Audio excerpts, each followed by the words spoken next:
What's going on, you guys? This is your boy Tone DeShields II from Chalk It Up Sports Philly. I'm joined by my guy Philly Foothills from the Nest Out West, and you guys have made it to Birds of a Feather, the podcast.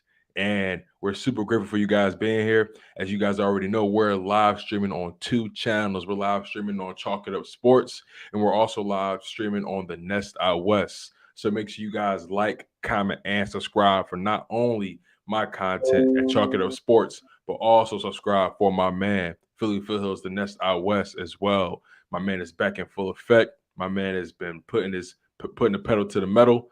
And, Foothills, tell him how you feeling, man. I'm feeling pretty good right now. It's a pretty nice day out here in Cali, and when the weather's nice, it kind of helps with your mood. A lot of people feel the same way, and I tend to agree. So, but yeah, I mean, it's a great day to be back in the laboratory. Back in the nest, and yeah, like Tone said, we're live on both channels. Definitely check out our content. Make sure you're locked in and subscribe to both channels. I really appreciate it. If you're new to my channel, check out my content. Always doing live streams with my co-hosts from the East Meets West podcast. So check that out. We're going to be doing one tomorrow night. Lock that in, and always make sure you hit that thumbs up, because it really, really helps with us, hitting that algorithm and pushing our content out there more and more. So we love and appreciate each and every one of you. Thank you so much for being here. Most definitely. But there's really there's really so much to talk about in sports that's been going on, man. We have the obvious with the Philadelphia 76ers and the Brooklyn Nets, the James Harden trade for Ben Simmons. We're going to get into that a little later. That's an obvious hot topic right now. The Super Bowl just passed. We're going to most likely start off with that. The offseason has officially begun. The Los Angeles Rams, they are the Super Bowl champions. Watching that Super Bowl, well, for one, it was a pretty entertaining Super Bowl. I wouldn't put it as one of the better Super Bowls I've ever seen, but it was a good game. It was definitely a good Super Bowl. It was competitive. The game most definitely was won and lost in the trenches, but we're going to get into the details a little bit, and what this Super Bowl, what we saw, what the playoffs really meant for the future of the NFL in terms of how teams approach building their teams, and the quarterback position and how to approach that. But overall, what were your thoughts on the Super Bowl? Well, before I get into my thoughts, I want to ask you a quick question. Sure. Did you know? Did you hear this? Let me start by asking you this: who did you think? Do you think the right person won the Super Bowl MVP?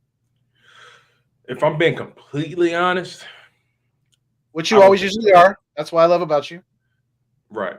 I appreciate that, my brother. Of course. I'll be honest. I don't think so. I really feel Aaron Donald should have got that Super Bowl MVP, mainly because his play truly dictated the outcome of the game. His play truly altered the game plan of the Cincinnati Bengals from beginning to end. Let's think about who the Cincinnati Bengals are. Right. The Cincinnati Bengals are a team that like to air it out. Their offense is predicated off big plays. So when you don't have the offensive line that can hold up so your guys can get downfield to make those big plays, right, that's a problem. And that was the issue for the Cincinnati Bengals from the very beginning, and they knew it. You can tell earlier on they made it a point to get that ball out extremely early. Right. And then they kind of faded away from it for some reason. It was working fairly well early on, and then I don't know if they got complacent or if they just kind of got ahead of themselves a little bit, but they went away from it. And I agree with you, Tone, 100%. I think Aaron Donald should have won as well, because he won the Super Bowl on those last 2 plays. He stopped the run, made a absolute. He's being blocked. Huge. Being blocked by a huge offensive lineman who has one of his arms, and he tackles a guy who is running full speed with one arm. I mean, absolutely amazing what he did. And did you hear their excuse for why he didn't win? No, I did. Their excuse was they need time to tally up the votes for MVP, and there's only 15 votes. They need the last. So they're saying the last 2 minutes of the Super Bowl does not count towards the MVP. That's what their excuse was. By that And logic, that horse shit. but listen, by that logic, Cooper Cup's touchdown wouldn't matter then, because when he scored, that Exactly. left when he scored within the final 2 minutes. Well, supposedly he was already leading the votes. No, I'll be. It doesn't take you 2 minutes of game time to count up 15 votes. You could do that in under a minute. No, real quick. How can they say the final 2 minutes don't count if the final 2 minutes are the most important part of the game? Exactly, Tone. They need to change that. There, Greeny on ESPN who's talking about starting a committee to change that rule, because literally, so if you have 9 for one, once you get to 9 for one player, you can stop counting. So you don't even have to count to 15. Once you get one person to 9 votes, you're done. There's only 15 votes. Do the math. It's not that hard, So the NFL's excuse is absolutely trash. I couldn't believe that when I heard that, and I mean, there's a lot of things that need to be changed in the NFL. This being one of them, definitely. Think about it like this, right? Think about Aaron Donald's 2 sacks. He had his first sack, right? Came in the third quarter. Remember, the Cincinnati Bengals, they came out, scored a touchdown on their first drive. Right. A very iffy touchdown. A very iffy touchdown, but they scored it nonetheless. They scored a touchdown, right? Then Rams get the ball back. Matthew Stafford throws a perfect pass.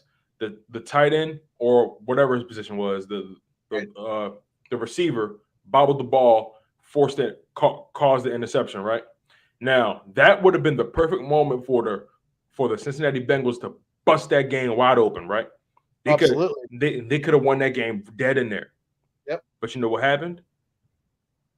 They started to move that ball a little bit and got it to the red zone. Aaron Donald happened.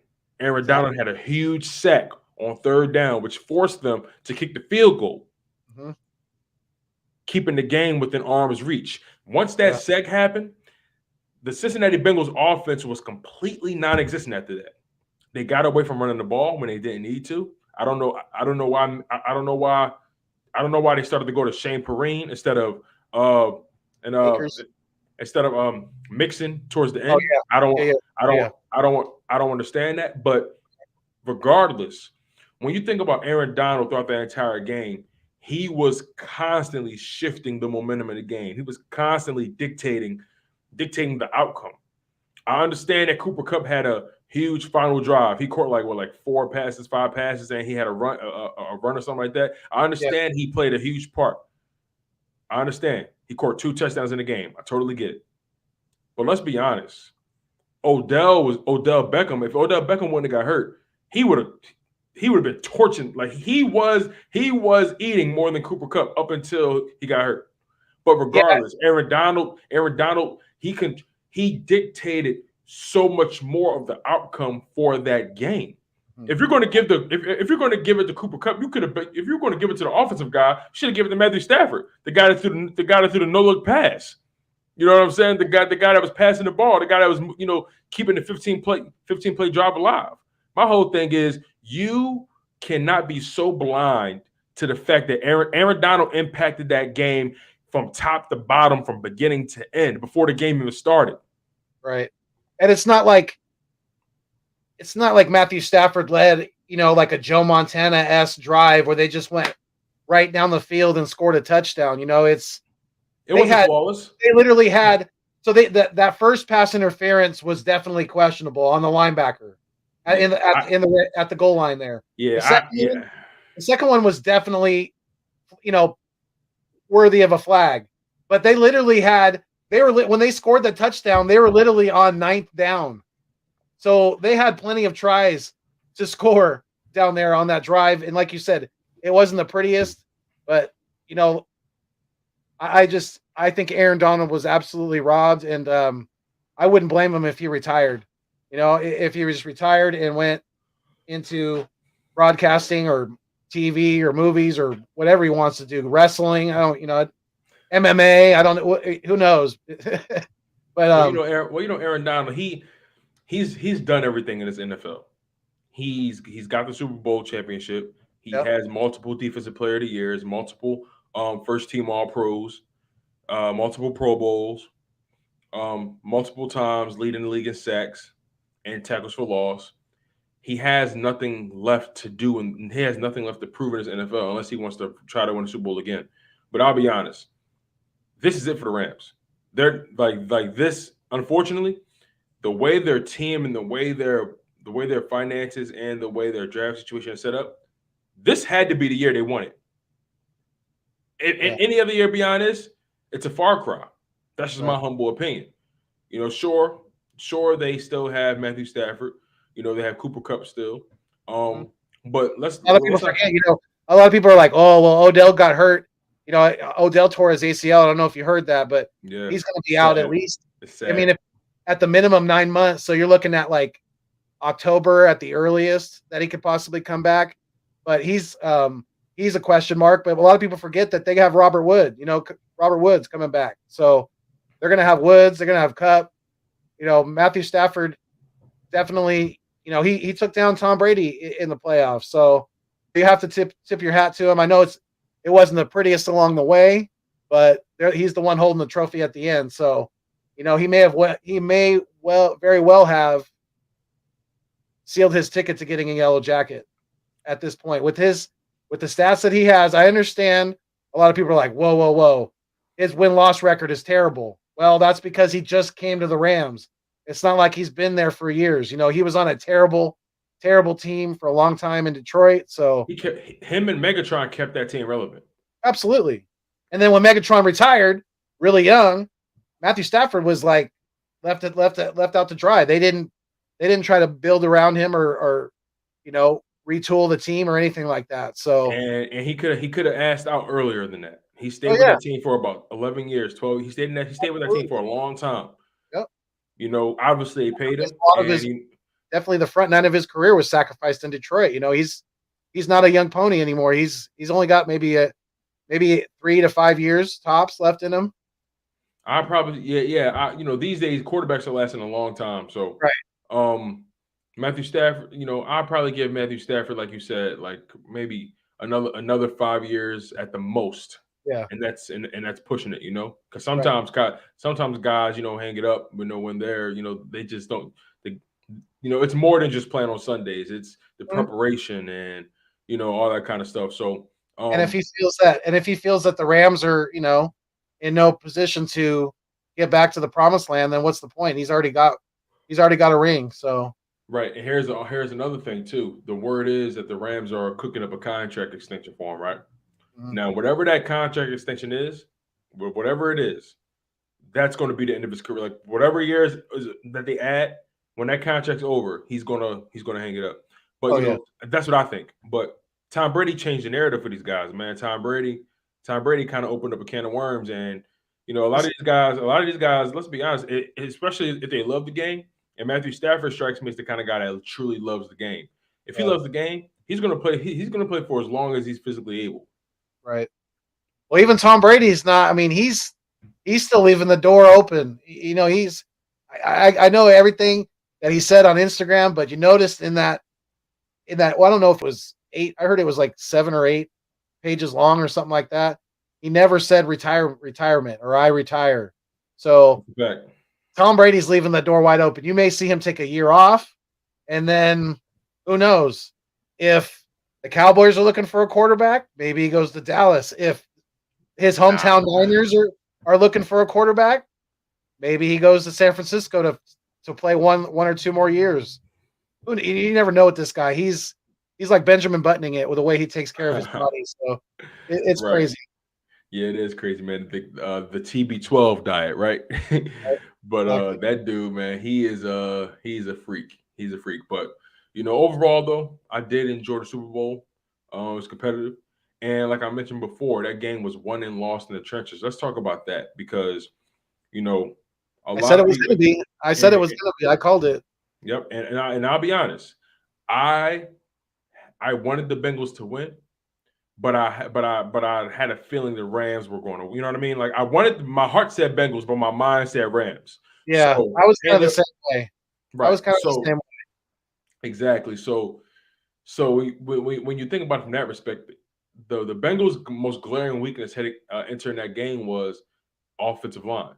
And I'll be honest with you, Without a doubt. I'll be honest with you, I knew it was going to be a problem. Oh yeah. I knew we all knew it was going to be a problem. If, And just by logic, right? I mean, you would have to say that the Rams defensive line is superior to the Tennessee Titans defensive line, and the Titans got 9 sacks against Burrow. It's amazing that's how, when people say the quarterback position is the most important on the football field, they're not lying, because if they had a better quarterback, they would have won that game easily. Their defense played great. They couldn't score. So, I knew it was going to be a problem too. I had a really strong feeling, because Aaron Donald, Von Miller, they're veterans in this league. They're not going to let this opportunity slip through their hands. They're going to be going. They know they got vacation sitting in their back pocket. They can stick their feet in the sand once they're done playing after this game. So they're going to play their hardest. You're going to see them put out their full effort. And I knew that the Rams defensive line was going to be the difference maker, and it was. I mean, Aaron Donald's he's an absolute machine. yeah, man, like you can't forget about guys like Leonard Floyd, Exactly. who was wreaking havoc, Shout. and Yes. uh Robinson, and Jones. All those guys. They had so many guys wreaking havoc, and overall, I think you Von know, Miller had 2 sacks. I think I believe so. they They had had seven, seven right? sacks as a team. Yeah. 7 sacks as a team, right? Yeah. You know, it's such a interesting narrative because Joe Burrow painted the picture, not him purposely, but his play painted the picture of, hey, you can make it to the Super Bowl with a terrible offensive line. Sure, Right. but it all depends on matchups. And at the end of the day, at the end of the day, it came back to bite them in the biggest of moments. Because like you said, the Cincinnati Bengals came up against a Tennessee Titans team that accumulated 9 sacks on them. The only problem was the Tennessee Titans didn't have the quarterback to continue to put pressure on them. So when you think about from that respect, they finally ran up against a team that had the defensive line to wreak havoc and the quarterback to put them away, and it came back to bite them. So the point I'm trying to get to is Joe Burrow painted this narrative with his play that let's make it one thing. Let's make it real clear. And this is going to bring us right into the Jalen Hurts and quarterback situation in Philadelphia. His play completely shifted the fabric of how people are looking at the quarterback position, because now guys are looked to win much earlier than before. Guys are being expected to win early and often, like he did. This is his second year, his first full season, made it to that Super Bowl. It's crazy, right? And his play was so electric. He managed to overcome having the worst offensive line in the NFL. So his play, if we're being honest, it may force or it may give some of these organizations the mindset to say, you know what, well, I can go cheap on the O line as long as my quarterback is good enough. And you cannot do that because, like we said, and like we talked about, you cannot think that your superstar quarterback can win the game for you alone. If the offensive line is not there, it doesn't matter who you have back there. We saw in the LA Rams Buccaneers matchup, right? Tom Brady is Tom Brady, but that offensive line couldn't protect him for a good portion of that game, and he was completely off balance. But he managed to come back and bring the game within reach, tie the game up. But that just speaks to his greatness. Joe Burrow is not Tom Brady.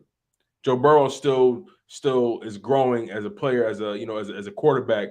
And yes, he overcame the offensive line well enough to make the Super Bowl, but not everyone can overcome an offensive line that bad to win the big game. And again, let's be honest, they could have been out of this playoffs if the Tennessee Titans had a better quarterback. Let's just be honest about that. But we can't change what happened. I say all this to say the quarterback position in the NFL right now, as it pertains to Philadelphia Eagles. Now the expectations for Jalen Hurts have become a lot more stringent. They've actually been up. All the young quarterbacks, Justin Herbert, who was a young quarterback in his NFL, Josh Allen, uh, who else? Young Muhammad, quarterbacks, Kyler Murray, who's been in the media been Kyler in Murray. You know what lately. I'm saying? So the Yeah, narrative has changed for these young quarterbacks. Even guys coming in, right? yeah. They're expecting guys to be able to overcome any and everything. And I just don't think that's realistic for the quarterback position. So, how do you think everything I've discussed or have said rather will affect not only young quarterbacks, coming into the league and that's in the league, but also our young quarterback and Jalen Hurts? Yeah, that's hopefully, speaking about us directly, with us having a, you know, I mean, we're kind of biased, obviously, but I mean, Stoutland he's held it in very high regard, our offensive line coach, and I don't think he would let us go that route. I don't think he would be a part of that, at least if we did decide to go that route. So, um, like you said, that would be a very, very unwise move for a lot of teams to do that because, especially with a quarterback like Joe Burrow, who you have so much invested in, and has already had a major injury due to his offensive line being way too subpar. So you have to invest. You have to, you have to be smart about the way you spread around your draft investments, your free agency, and all that. And you know, with us having a mobile quarterback, yeah, we may decide to kind of go that route. But like I said, as long as Stoutland's in house, I don't see him being any kind of part of that kind of nonsense. So, going cheap on the offensive line and putting your quarterback at risk is not good business in the NFL because, like I said earlier, it's the most important position on the field, hands down. Right now, do you think Burrow's play, offensive line aside, do you think Burrow's play shifted the narrative for quarterbacks going forward? That's a good question.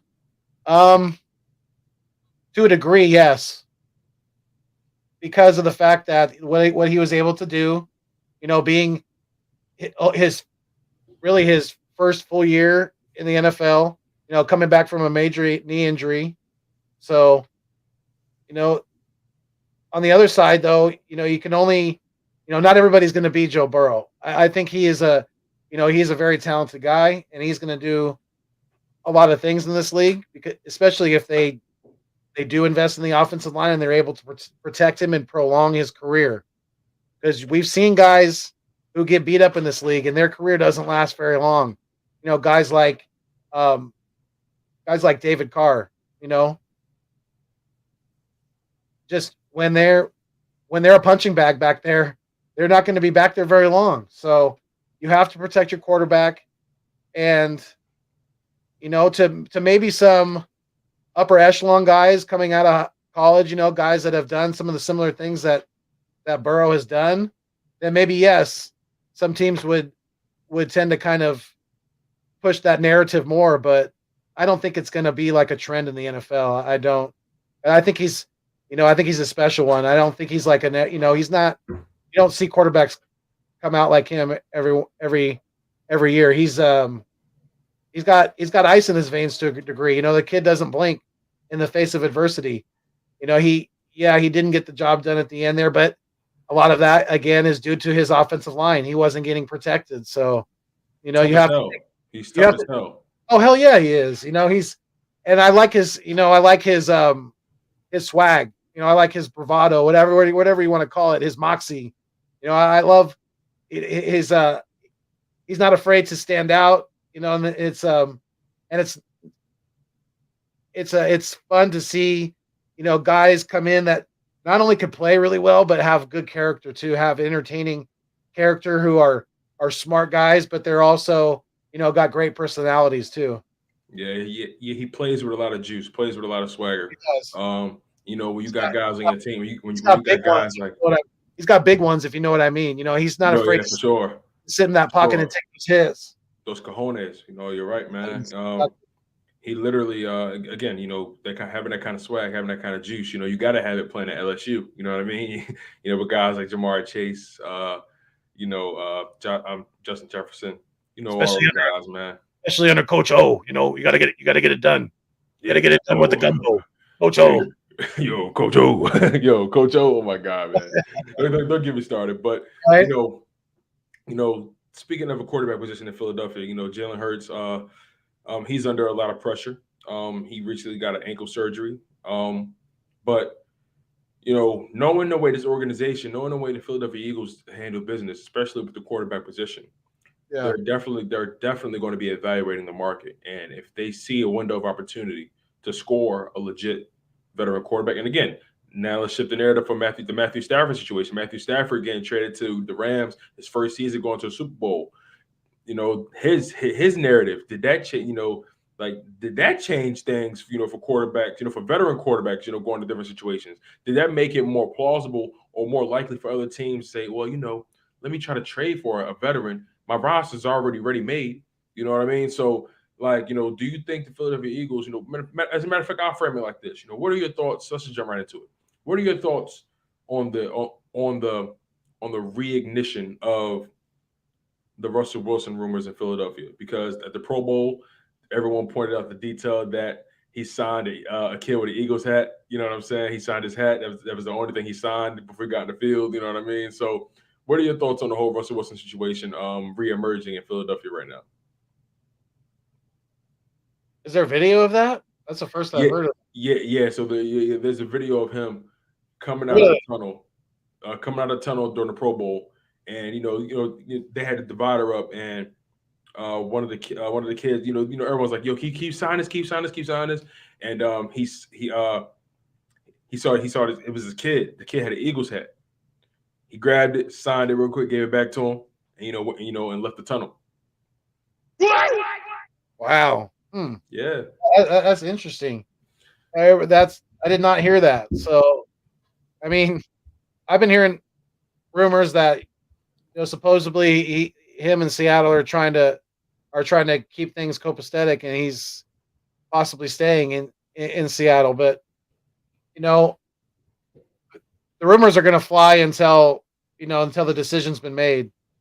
So, I kind of agree with what Joey Shake 72 said in the chats there. Shout out to Joey, big time Eagles content creator, good good friend of ours. So definitely. check him out. Huge channel, great content, always putting out that Fuego content all the time. Take a look at this. So this is him signing the hat. But yeah, I tend to agree with Joey that nothing's out of how he's realm. It wouldn't surprise me at all if he combined a couple first round picks up, and oh wow, that's interesting. Wow, huh? Yeah. Yeah, let's run it back, man. He definitely he looked at it. You know what I'm saying? Yep. He knew what he was signing. He ain't crazy. So he knew it wasn't a Seahawk hat. Yeah, he looked right at it.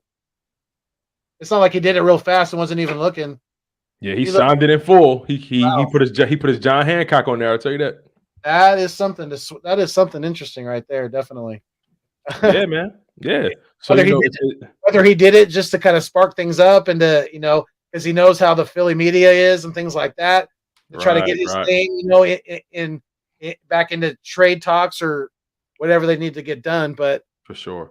Yeah. And you guys, make sure you guys smash that like button as well. Once again, we are live on 2 channels. We're live on Chalk It Up Sports, and we're also live on the Nest Out West with Philly Foothills. So if you guys, just checking in on the conversation, make sure you guys, comment in that live stream. Let us know you guys are here. Let us know who you are.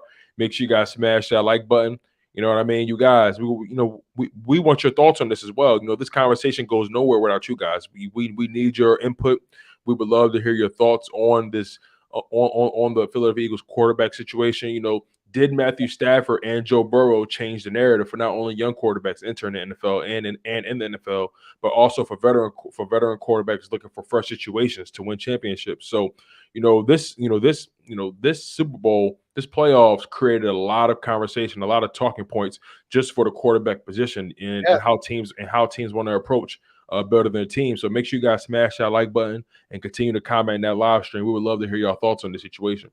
definitely, definitely. Please, you guys, because you guys, like he said, it doesn't go anywhere without you. Like I always say, you guys are the food and the water. So, to the content, without you, it doesn't survive. So please, yes, let us know what you're thinking, your thoughts on this. And let me ask you this, Tone, since we're talking about quarterbacks and possibly guys moving around, staying where they're at. If Aaron and Russell stay where they're at, right? Aaron Rodgers, Russell Wilson stay in their teams right now. Who, in your opinion, becomes the most attractive quarterback on the market? So if you said if Russell Wilson stays where he is, Yeah, if they both who stay. If Russell Aaron Wilson? Rodgers and Russell Wilson both stay. Interesting. It's very interesting. Well, I think the obvious answer is Deshaun Watson. Deshaun Watson clearly is looking Still for a new haven't heard situation. anything. Yeah, Is looking for a new situation. It's been kind of quiet for him right now. it definitely has. We haven't heard any updates on the cases, or we haven't heard any updates on the trade rumors or whatever it may be. But I think the obvious answer to that is Russell Wilson. You got to think about all these teams that are looking for quarterbacks. Washington's looking for a quarterback. Tennessee, I know that. Speaking of the Commanders, that's kind of where I was going with that. Actually, I've heard rumors that they're interested in Jimmy Garoppolo. I say, please send Jimmy Garoppolo to the NFC East. He's a guy that, yeah, he manages the game, but he doesn't always manage it very well. You win with Jimmy most of the time, but you don't win because of Jimmy. You know what I mean? He's not a difference maker. So he turns the ball over in opportune times for the other team. So yeah, I'm good with the Commanders getting Jimmy Garoppolo. I would approve that trade. That's funny, man. The Washington Commanders. Oh my goodness, man. That's just an ugly ass name. That is a dumpster fire. But the Sounds like chat. an XFL team or like an That's what AAFL team. you know what I said? I told somebody. I said they sound like a blitz the league team. You ever played that video game, Blitz the League from back in the day? Blitz, Um, yeah. Hell yeah. Used to love that. dude, I still play it. There's an arcade by me that has it's pretty cool. They serve food and beer there, and it's for adults and for kids. And they have all the old school video games, like all the old, all the old school they call cabinets, the big ones that we used to stand at and play. And oh, word. they have the Blitz there, so I play that every time I go there. Yep. Yo, man, bro, I love playing Blitz the League, bro. It's one of my favorite games. I love injuring guys. I know that sounds crazy, but I just love injuring guys, bro. The story mode was insane. I loved it. Like and all the players had no necks. It was crazy. Everybody was walking around like this all day, like just like this. It was ridiculous, bro. But back to your initial question, Deshaun Watson is obviously the most attractive quarterback option outside of Russell Wilson and Aaron Rodgers. After Deshaun Watson, you might say Kyler Murray. The chat brought up Kyler Murray, and I think it's so. And that's another situation I think we should talk about too. Obviously you mentioned Garoppolo, but the Kyler Murray situation is so interesting to me because he's been with that organization for the past 4 years, right? Past 3 or 4 years, and all of a sudden, these reports are coming out about his character and not being a good teammate or all that stuff, right? But I think it's so interesting that all that stuff is finally deciding to come up when he's due for a payday. Like, don't you find that the slightest interesting? Because they had this kid for 3-4 straight seasons, and every year he's gotten better and better. Every year they've gotten closer and closer to the playoffs and been successful. Now, the real questions, in my opinion, are within the coaching staff because that's 2 years in a row where they've fallen off a cliff mid-season. You know what I mean? But, what are your thoughts on the Kyler Murray rumors and the whole, dispute between him and his organization? Because if you ask me straight up, I think it's fishy. And I just think that it's too convenient for them to all of a sudden have issues with his character now that the payday is starting to come up. Oh, it's very fishy, and it makes total sense because he's making the team think that he wants out if they don't pay him. He's basically, he's holding them ransom right now. He deleted them off of his social media. That was probably an under advice from his agent to get that cheddar, because he's like, let's make them nervous. Let's make them think that you want out if they're not willing to pay you what you want to be paid. And let's really try to, hold the dagger to their throat, so to speak. So, like I said, he started it all, and there's a reason why he did. And the timing is, it's not uncoincidental at all. It's pretty obvious of what he's doing. And is he picking the best method to go about, getting the numbers on his contract that he wants? Probably not. But I guess it is what it is. I mean, it's social media. You can take it. I don't know. It's very, very interesting, like you said, because he was a first round number 1 pick overall. He's only been with the team for, I think this is going to be his 3rd year. I think he's only been in. I thought he was only been in for 2 years, but maybe I'm wrong. Correct me if I am, chat. But yeah, I mean, he's definitely kind of walking a thin line right now, because he doesn't want to kind of try to start that James Harden narrative, so to speak. Get that, when things aren't going right, I want out. I'm not willing to try to work through the tough times with one organization, the organization that believed in me and that drafted me number 1 overall. Even though I'm undersized for a quarterback in the NFL, yes, I can do some special things with my legs and things like that. And he's got a big arm, and he's made some amazing plays in the NFL so far. But it's probably not the smartest move to continue acting the way he is, because he's going to get that bad rep, and that's probably not going to work in his favor down the road. I hear what you're saying in regards to him scrubbing his social media. I didn't really get that part of it. I don't understand what that really does. I mean, clearly it sends a strange message, but Right. overall, though, he responded to the criticism, man. I respect what he said. He didn't say anything outlandish. Again, it's all hearsay, right? In terms of how he's been conducting himself. But I just don't like the timing of it all. I don't like the timing of it all. But we have to acknowledge the fact that even though the words didn't come from his teammates themselves, because I'm a firm believer in, hey, listen, if the teammates are talking, why aren't they saying anything, right? But the same way how the organization said what they said, and the same way how you question, well, if the teammates didn't say it, why should I believe the words? You also need to question why none of them have come to his defense. It's something to be said about that also.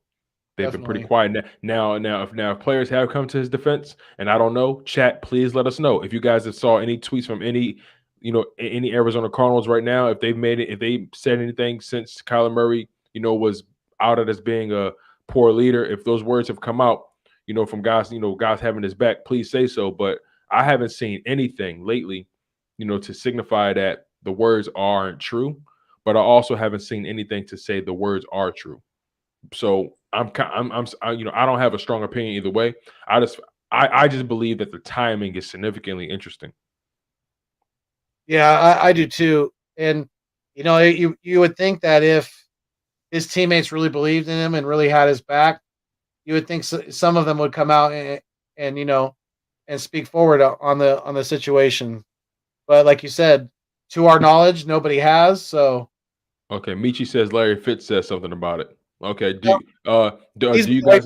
He's been away from the team for this past season, though. He's been retired, so I understand he played with them a little bit, but that could have been before this whole negative situation. It really, but I kind of look at it like, you knew this how much could this kid have changed since you drafted him? You guys drafted him, right? How much can he have changed all of a sudden? Again, we didn't hear nothing about this all season or last off season. We didn't hear nothing about this in any way. I want to point the finger at the coaching staff. I want to find out how Cliff Kingsbury, a guy who doesn't have any strong leg to stand on in any football circles when it comes to his success rate, but he managed to get the job. Okay, it is what it is about that. But 2 seasons in a row, your team started out well and they had a strange collapse. I'm pointing at the coaching staff. And if you want to talk about a kid, Kyler Murray's maturity, the kid's 24, 25. If you have problems with his maturity, coach him up, teach him. I'm not saying Kyler Murray shouldn't be accountable for his decisions. What I'm saying is, as the head coach of the team, it's your job to make sure all your guys are on the same page and all your guys have all the resources they need to not only be better players but be better leaders. You know what I'm saying? It's just how they're calling Kyler Murray immature.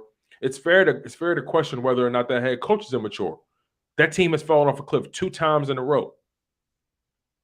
Yeah, I mean, there was a lot of people that questioned Kingsbury's, resume coming into the NFL because, at I believe it was Texas Tech, if I'm not mistaken, he didn't have that, I'm not sure what college it was, but I'm pretty sure it was a Texas school. But he didn't have that great of a record. Yeah, Texas Tech. Yeah. And let's be honest, he got the job in the NFL because of Kyler Murray, because of that connection with Kyler Murray.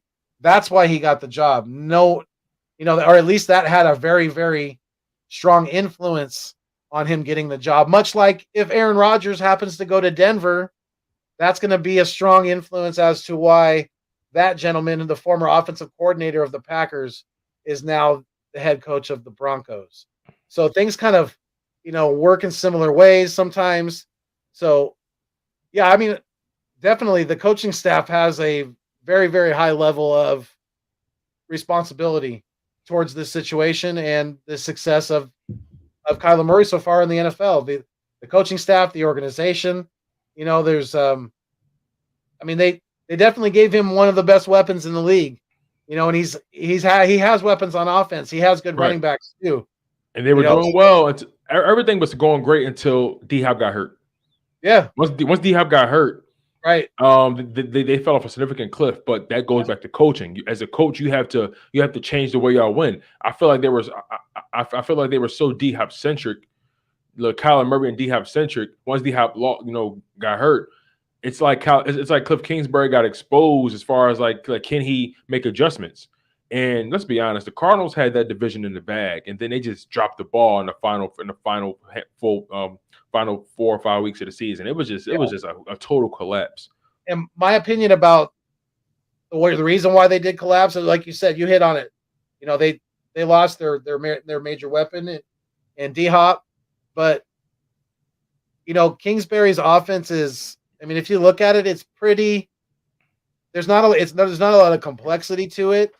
And I think because of that, and especially after D-Hop got hurt, Kyler Murray felt like he had to do too much himself, and he pressed, and he really didn't play the best he could to his ability. So there was definitely some determining factors in that. But if they decide to go another direction and trade him, that's probably something that comes back to bite him in the butt because. I think this kid, does have talent, and I think he's going to be successful in this league for some years to come.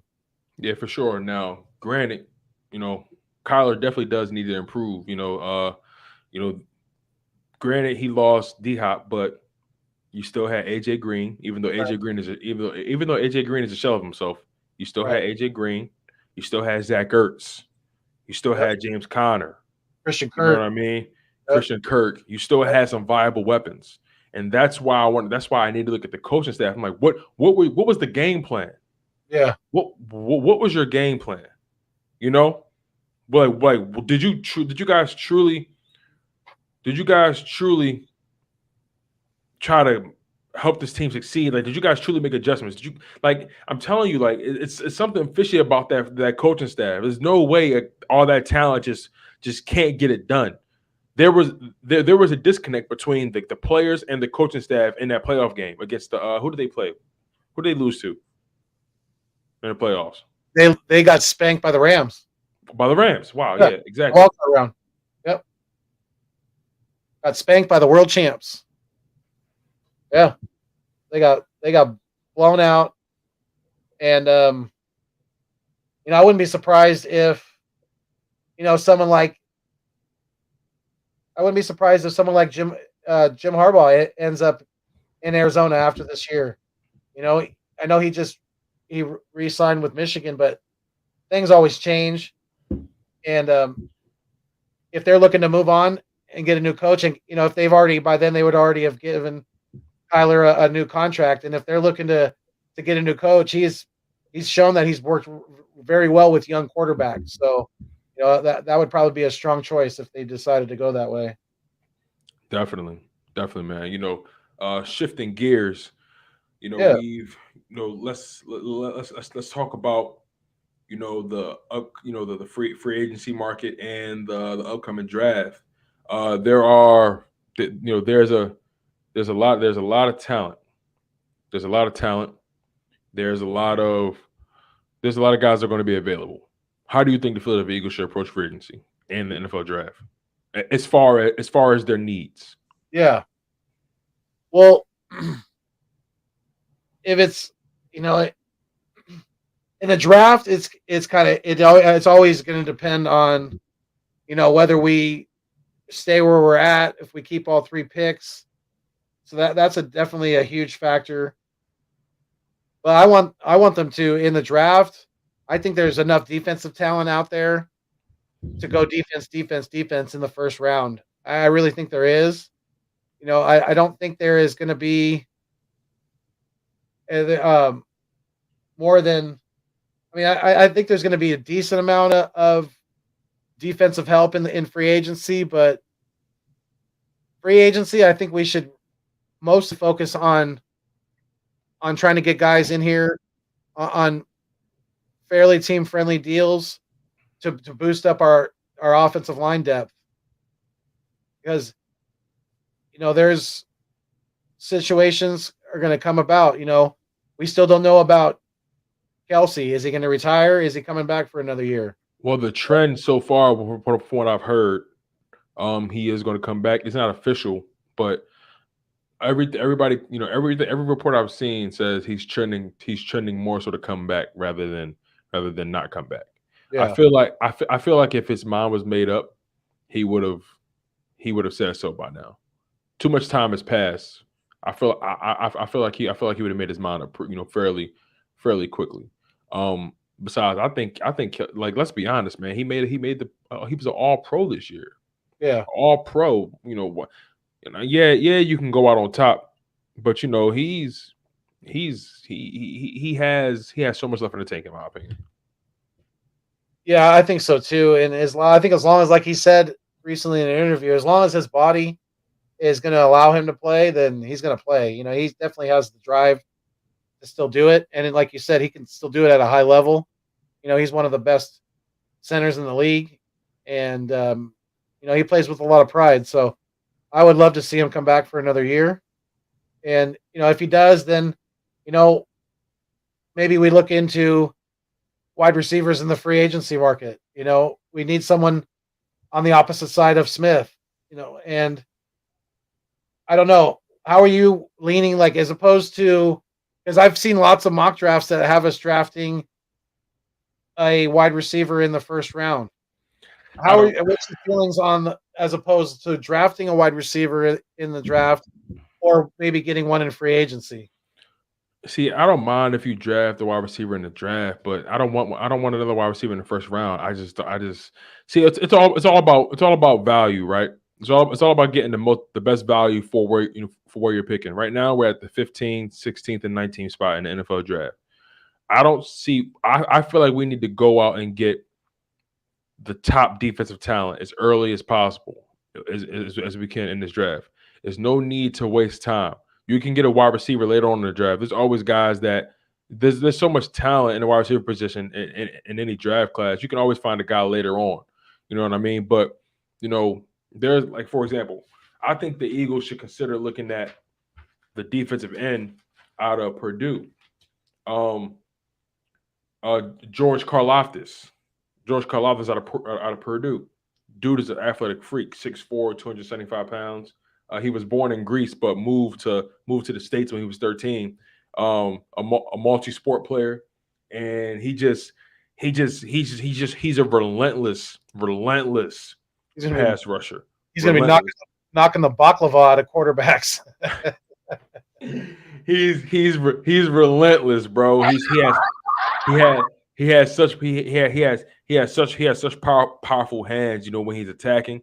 Yeah, Once he gets his hands on you, it's hard to escape. And he has like I said, active hands. Man, he punches the ball out all the time. He's I've just kind of I've he's just an actually athletic freak. I've wondered about because once Giannis came over from Greece, but what he's a lot of Greek men are big guys. They're big, strong, and I've been surprised that we haven't. I know it's not really a sport in their country, but I mean that football is not a sport in a lot of people's countries who have come over and played. So I'm not surprised that we're finally seeing one.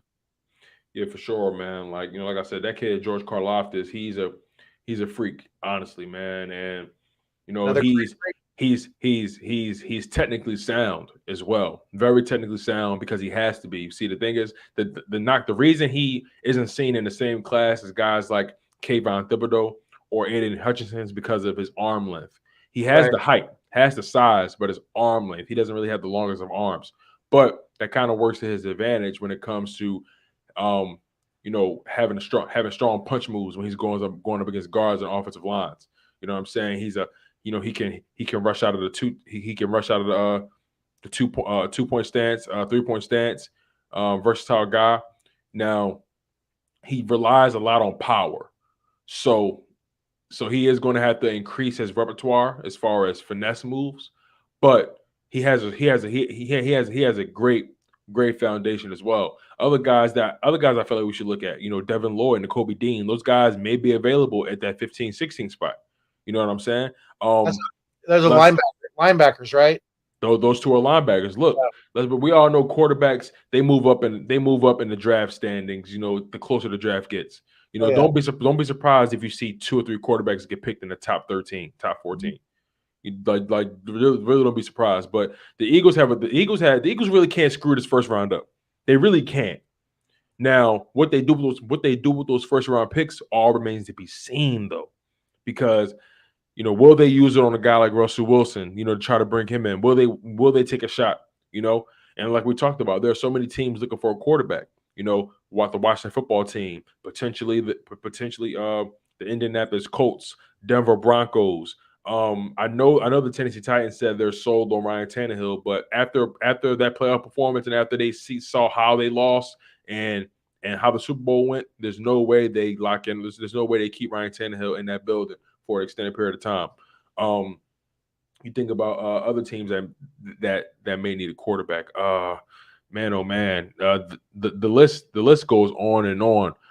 Carolina, I've heard, Houston I've needs a heard, quarterback. oh, Detroit, yeah, I've heard rumors about Minnesota and Cleveland might do a quarterback swap.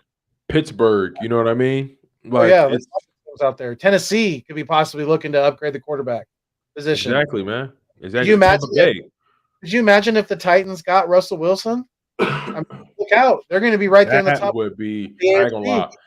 If they got Russell Wilson, that would be they're going they can go to the Super Bowl with that roster. Oh yeah, absolutely. Especially if they can squeeze some more out of the Julio Jones, turnip, so to speak. Squeeze some more blood out of it. But yeah, absolutely they could. They have a talented roster. For sure, man. For sure. But Yep. overall though, the Philadelphia Eagles, I think, like I said, we have to be mindful of the fact that Harry Roseman is the type of guy that he will poke the bear when it comes to the quarterback position. He's not afraid to blow it up. We The all fact know that he that. got the fact that he got rid of Carson Wentz the way he did, knowing that they had all that money tied up in him, he's not afraid to blow it up. He's It not sounds, afraid. it sounds like he's gonna. It sounds like Wentz is. It sounds like they're done with him in Indy. Like he's gonna be. Dude, Sounds like he's gonna get cut. Wow. that I'm not gonna lie, man. I think he's done. He's never been the same since that ACL since ACL tear. He's never been the same, man. If the Browns move on from Baker, then I wouldn't be surprised if Carson Wentz ends up in Cleveland. That just kind of seems like it would go hand in hand. They have a good defense.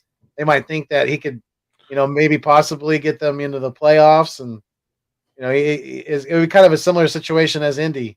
Good defense, good running game. Some weapons on offense. He got exposed terribly, Oh yeah, terribly once again. And I'm not gonna lie, I don't really root for anyone's failure, but I damn sure didn't root for his success. right. And and and when you think about Yeah, uh, the way he fumbled the bag in those final couple weeks, man, you cannot like it couldn't have been written up any better. All the Indianapolis Colts were literally in a win and end situation. They were literally in a win and end situation, man.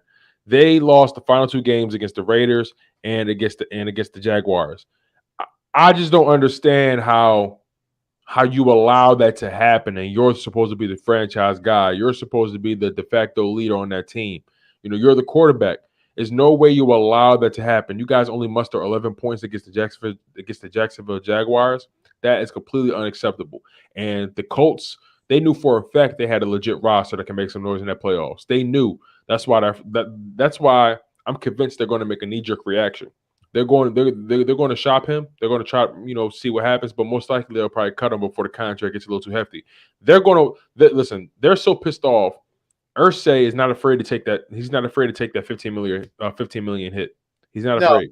he's not because they're kind of in win now mode. They got a good defense. They got Jonathan Taylor at the You top. can't waste that. You can't waste that. Exactly. You can't waste things like that. So they need to definitely upgrade at the quarterback position. And I've seen enough now to know that pre-injury Carson Wentz and post-injury Carson Wentz, Night and day. night and freaking day. He's never going to be the same player. Mentally, it's exactly. the talent is clearly there. It's in his freaking mind. But he's not as quick as he was before. A lot of his success was getting out of the pocket, improvising on the move, and scrambling around, things like that. He doesn't have that mobility anymore, and that's just it's really taken away a big part of his game. And yeah, the talent is still there to an extent, but he's a shell of himself. He really is, and his NFL career is probably not going to last more than a couple more years at most. Yeah, I'm not gonna lie, man. He's gonna be another Andrew Luck minus the success. Yeah, At least with Andrew Luck, he showed that he can get you to the playoffs. You know what I'm saying? He played playoff games, but the whole Carson Wentz saga is, it is what it is, and what more can you say about it? Really, what more can you say? you can't. I mean, really isn't a whole lot. It kind of is what it is at this point. And like you said, we weren't rooting. We definitely we're not rooting for him. But it's just it's kind of sad in a way, but it's maybe it's kind of karma. The way he kind of did the city of Philadelphia wrong, maybe it's a little karma coming back, to bite him in the butt. Yeah, and the crazy thing about it is it makes Howie Roseman look like a genius. It does. Just It when we, absolutely does. We it's got a first round pick for him. Look, I mean, he won us enough. He stayed healthy enough. He played well enough for them not to bench him. He won enough games. He got us a first round pick. So I'm not gonna lie, that deal, like that whole situation from top to bottom, beginning to end, it couldn't have worked out any better in terms of that draft pick, in terms of Carson Wentz, keeping that team being competitive just enough to be on the bubble and it's then not make the playoffs. You couldn't have written it any better. right. It's kind of funny because the people that were losing their mind when Jalen Hurts got drafted, right? Number 2 pick, beginning of the second round, right after we just gave Carson the bag. Too early, way too early, in my opinion. But if they would have known that Howie was gonna flip it, trade Wentz, and get us back a first round pick, they would have been. I mean, I'm sure a lot of people's opinions are still strong on that draft, but I mean, you look back at it now, and I mean, look what it's gotten us. We have an absolute. I mean, we have a king's ransom in draft picks right now. There's not a whole lot of teams that could ever even say they've had 2 first round picks in the same year. We have 3. So yeah, it's going to be interesting to see how he kind of uses this ammo that he has, in his holster, and we're going to be holding our breath until they till draft night, basically. But it's if we play this the right way, we can definitely get back to where we want to be very very quickly. In my opinion. I know, I feel that, and that's what makes the whole situation interesting, right? Because you think about the whole you think about the fact that we got 3 first-round draft picks, right? And a lot of teams are in the market for a quarterback, but do they have the assets to go after the quarterback that they want? That's why Especially, that's why we especially keep in being brought up. That's why we keep being we're always being going to be mentioned about Russell Wilson, about Aaron Rodgers, about Deshaun Watson, because we have what the teams that are looking to possibly trade their quarterbacks, their star quarterbacks. We have what they want, and we have it in a plenty. absolutely, man, absolutely. But let's shift gears a little bit. Let's talk about some NBA a little bit. Let's talk about some NBA before we get out of here. Yeah. You know, the obvious is James Harden got traded from the Brooklyn Nets to the Philadelphia 76ers, along with Paul Millsap for Ben Simmons, Seth Curry, Andre Drummond, and 2 future first-round picks. What's your instant reaction to that trade? My instant reaction was, if Doc, if Doc uses them right, the Sixers are, to answer your question there on the screen, the Sixers, in my opinion, are definitely contenders. Even coming out of the strong East, I just think that they are. My, you know, Ben Simmons going to Brooklyn, I think that's probably going to be a pretty good thing for him. Because he's going to have once KD is back, and when Kyrie is able to play, he's going to have two absolute all-star shooters. So he's going to be able to facilitate just like and he's going to be able to play off the ball, because they're going to be, taking a lot of ball time, so to speak, a lot of possession time. Being KD, Kyrie, the offense is going to go through them a lot. So they're going to have the ball. Simmons is going to be able to work off the ball very well. I think that trade's going to benefit Brooklyn. I mean, they got Seth Curry too, who was a nice piece. They got a couple draft picks. But my one worry about Harden with the Sixers is I don't want him to take away from anything that Embiid is doing successfully. I don't want his play to negatively affect Joel in a way, because we all know that the Sixers are going to win or they're going to lose. It's going to go through Embiid. He's the man. I feel you He on that. No, I has to stay understand. that way. I understand. To counter that point to a degree, going to Brooklyn sort of gave us a taste of what James Harden can be as a facilitator. James Harden, these past couple seasons, he's been asked to facilitate significantly more than ever. And I believe he led the league in assists like last year, and I think he's second in assists right now in NBA. But so he's definitely a willing passer. He's a willing facilitator. He wants guys to be better around him. And one of the reasons he came to the Philadelphia 76ers is because there's structure. There's a legit foundation when it comes to a strong roster. You have the pillar, you have the franchise guy in Joel Embiid, and you have a perimeter defender, a legit perimeter defender in Matisse Thybulle.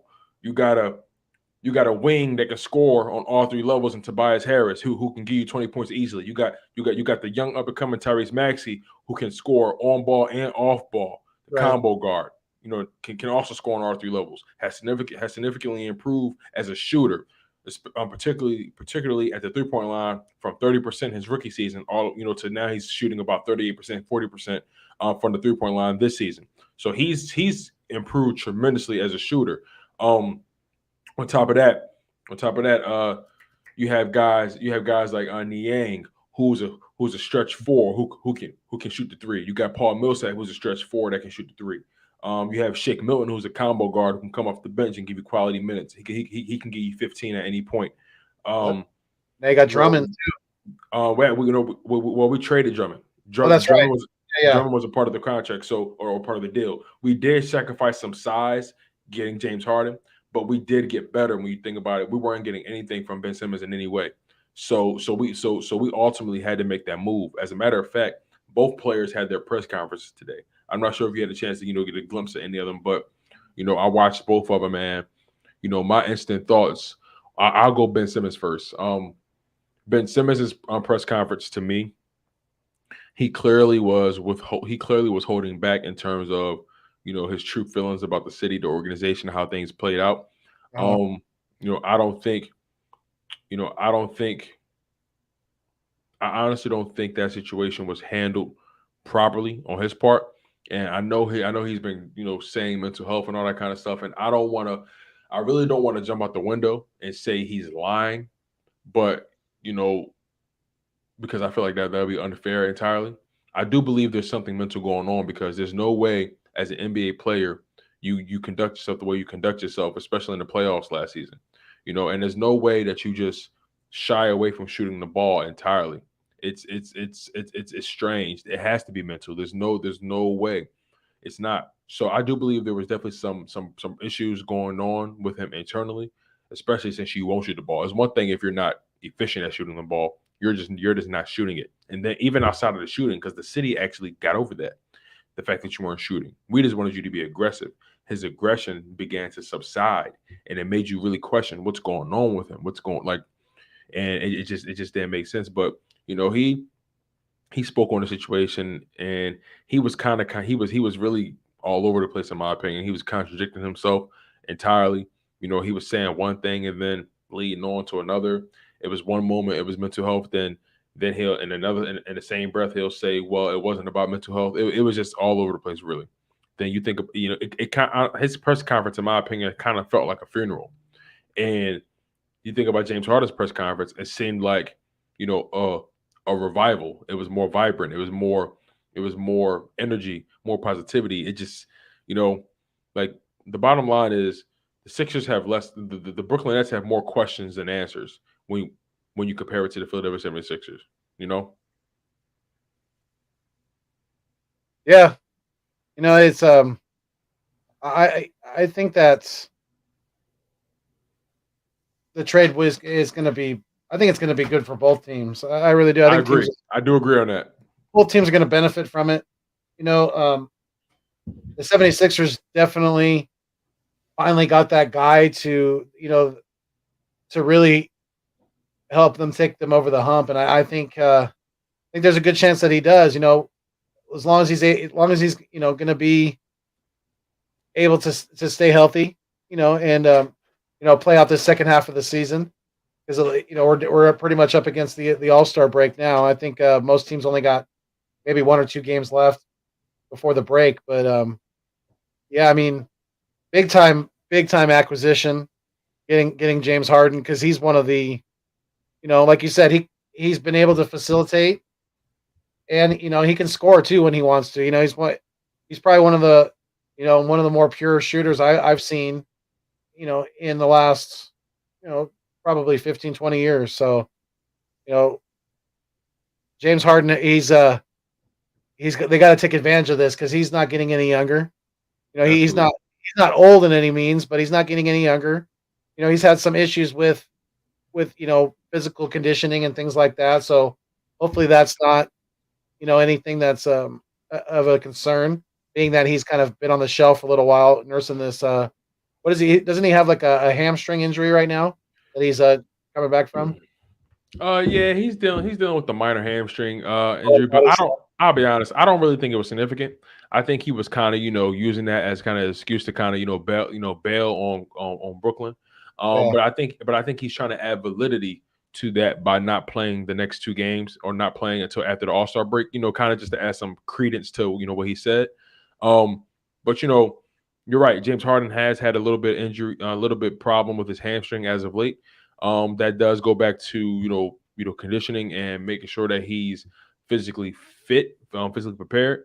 But Right. I can't really blame him for wanting to be out of that Brooklyn situation because there were too many questions, there were too many unknowns, and he didn't come there for that. He came there for a legit shot to win a title, and you know, it's almost like I call like this. This is how I define that James Harden situation in Brooklyn. It's almost like it's almost like being invited to a party by your two homies, and you show up to the party and neither of them are there. Right. It's And you don't like know and you don't know anybody else hardly. and you don't know anybody else. You're like, damn, I don't know any of these people. What am I even doing here? you Right, know? right, and to make it even worse, they told you that the party was safe. They told you the party was, Yeah. stable, secure, had drinks, food, woman. It was a great vibe. You know what I'm saying? It had anything you could ever need at that party. It was perfect. You show up to the party, your two homies not there. You show up to the party, the food didn't even get there yet. You know what I'm saying? You show up to the party, there's no one in charge of making sure things are going well. That's my problem with the Brooklyn Nets. I think the Brooklyn Nets, no matter how good they look on paper, I think they're going to implode after a while because there's no structure and there's no one wants to step up and be a leader. Ben Simmons is not a leader. Kyrie Irving has not shown to be a leader, especially since his time in Boston. And KD shies away from being a leader, even though he's the best player, and your teammates are going to look to you to be the leader, regardless of what you may think. You know, and Steve Nash hasn't stepping up, in my opinion, anyway. When it came to the James Harden situation and Kyrie, the front office, lets Kyrie do whatever he wants. So it's like that organization doesn't have one of the most notable things James Harden said in his press conference was, I wanted to come to Philly all along, but I had to go to Brooklyn. But overall, he wanted to come to Philly because of the organization has structure, the team has structure, there's a foundation, there's a strong culture here, the fan base. There's a vision here. There's a clear checks and balances. Everyone knows their role. Everyone's vaccinated. You know what I mean? Everyone's available. Everyone's healthy. He didn't come to take. He didn't come to Brooklyn to take over and be the leader and all of a sudden be the only guy on the island. That's not why he came there. He came in to win a championship, and those guys really didn't live up to the end of the bargain in terms of being available. Now injuries happen. I can't blame KD for that, but when you think about it from this respect, KD has 2 rings. His legacy is solidified. Kyrie has a ring. His legacy is solidified as well. So those guys aren't playing the game with the same level of urgency as a guy as James Harden. James Harden has everything in his career but the championship. He wants that, man. He wants that. So I can't get mad at James Harden for wanting to move on. Now, sure, you can give him crap for how he left Houston. Okay, it was kind of unprofessional, getting fat. You know what I'm saying? I can, it is what it is. You can get mad at him for the way he left Brooklyn. Okay, whatever. But the bottom line is Brooklyn didn't live up to the end of the bargain. They allowed Kyrie to do whatever he wants. And everyone can have their own opinions on Philly right now. But at the end of the day, man, it's all gonna have to play out. And we'll see. We'll see what happens. Yeah. How do you feel? How are your feelings on Doc Rivers right now? Do you feel he's the right coach to get this team, where they want to be? Interesting. I think Doc. I think. I think Doc Rivers is a great coach, but he has these momentary lapses. I think now, but I think he was trying so hard to try to accommodate Ben Simmons and make sure that this team can play well and gel together. But you know, overall, I just think that he still has something to prove. He hasn't won a championship since that Boston Celtics team. So he has a lot to prove still. Um, but I think this may be the most balanced situation, the most balanced starting five he's had since being in Philly, and it hasn't really been that long. But now I feel like he can really coach without deficiencies. You had to coach around Ben Simmons not being able to shoot. Now they can really space the floor. Now you have a legit guard and a legit big man. It's the perfect combo to win a championship. You have a Hall of Fame level guard. You have a Hall of Fame level big man. It's the perfect combination to win a championship. It is. It is. They got some nice pieces now. It's I just gonna have my fingers crossed about Harden, and hopefully the injury doesn't kind of linger or anything like that, and we're able to really see what this team can do down the stretch here. Yeah, man, for sure. Now, um, Joel Embiid, man, like what's your thoughts on the season he's been having? I ain't gonna lie, if he keeps it up, he's the MVP easily. You took the words right out of my mouth. I was going to say it only going to take 3 letters. MVP. He's to me, he's been the most.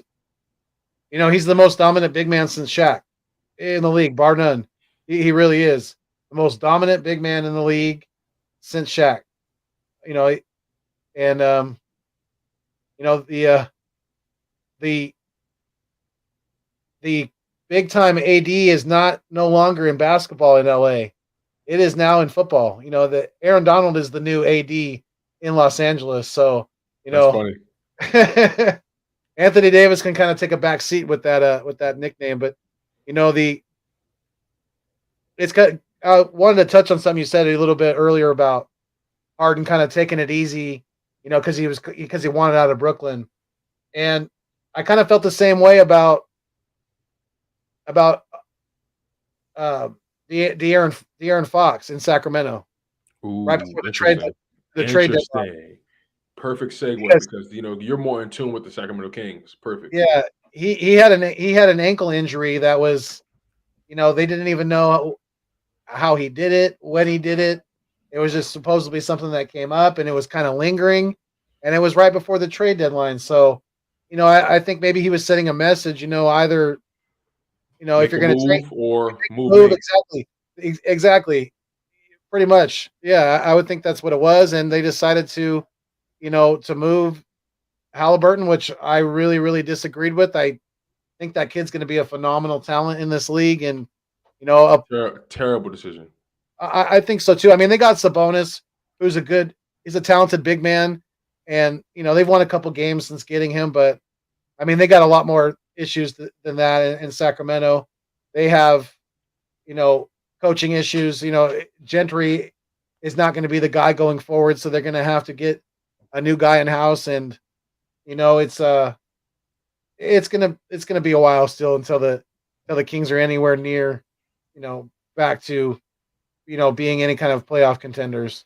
You know, they may be able to sneak into the 10th spot into the play-in, but I mean, that's just basically, you're the bottom of the bottom of the best, and it's kind of crazy how many teams are making the play on in now in the NBA. It's more than half of each conference. I think it makes the play-in. So I don't know. It's to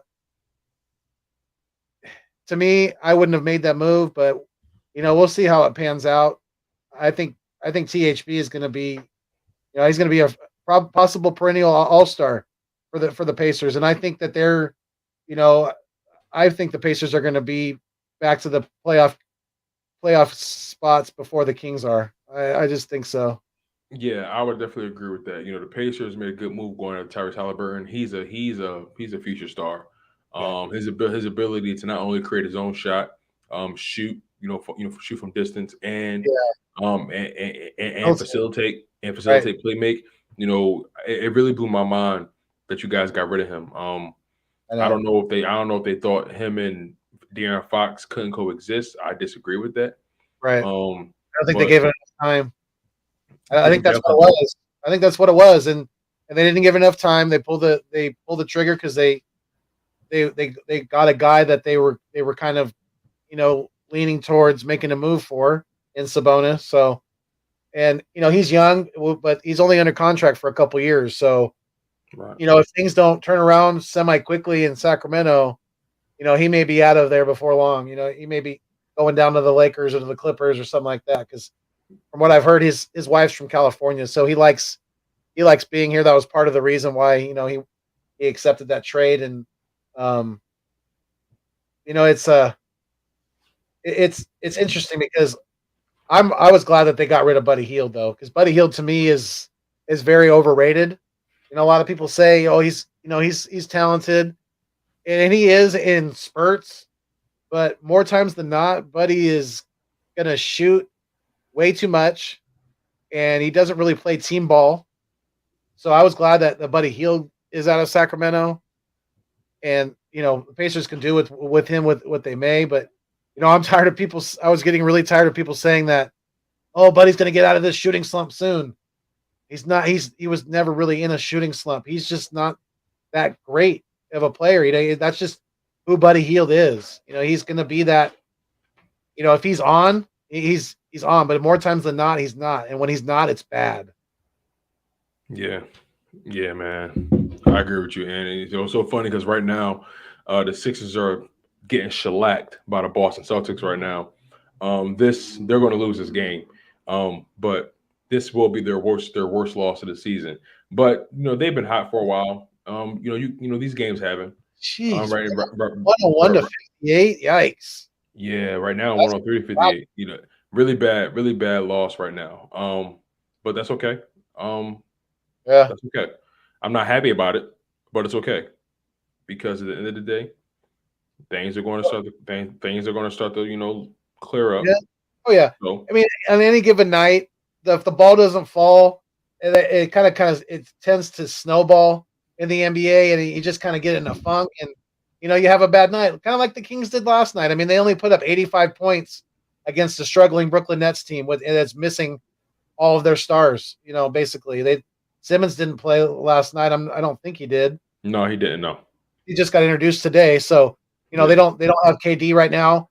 Kyrie can't play in Brooklyn because of the because of the COVID thing. He's only an away player right now. Right. So, and the Brooklyn Nets team I think they had won, or I think they had lost 11 in a row going into that game. So they're going to be one of the first teams in a long time, if they make the playoffs, to lose 11 in a row during the season and then make the playoffs. So it's going to be Yeah. interesting to see. But Yeah. Yeah. like That was. was that when the ball just doesn't go in the bucket, And that's actually right? what's going on right now. The ball's not just like they're just not. The ball's just not falling. The ball's not. It's not going in the hoop.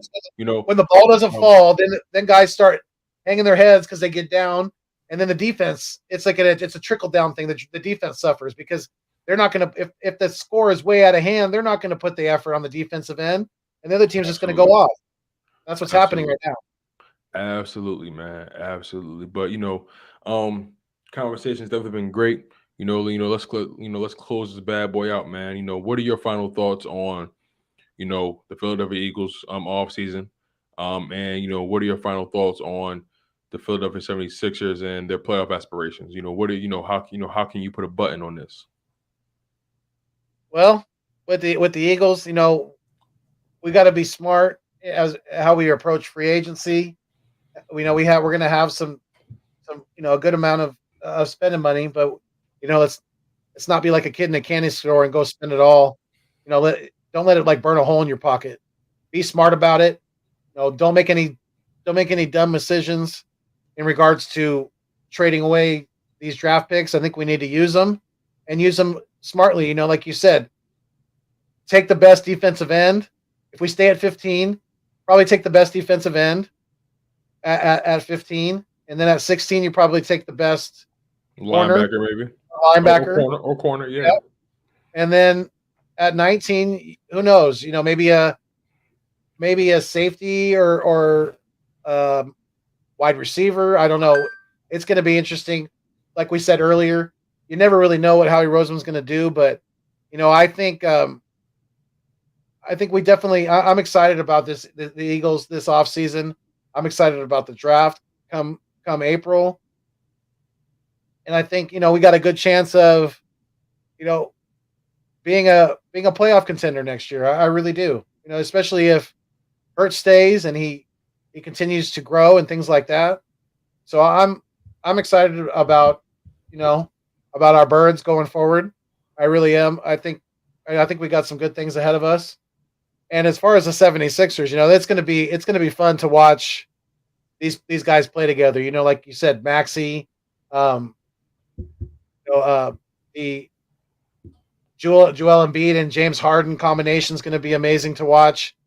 And I think the other teams in the East need to watch out because the Sixers, yeah, I know they look like trash tonight, but you gotta really remember that they're missing not only Harden, but they're missing Curry was taken away from the team as well, so that's points, things like that. And Yeah.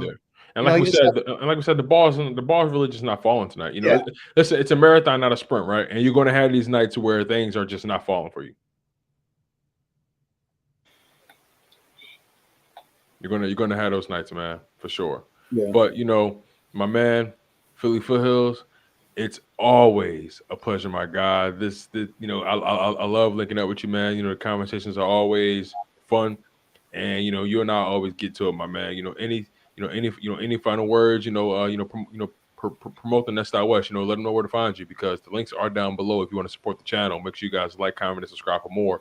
But Philly Foothills, definitely shout out the channel. Yeah, yeah. Can you hear me okay? Because I Yes, don't know if sir. my mic No, you're all good. yeah. Yeah. So yeah, just come check me out, you guys.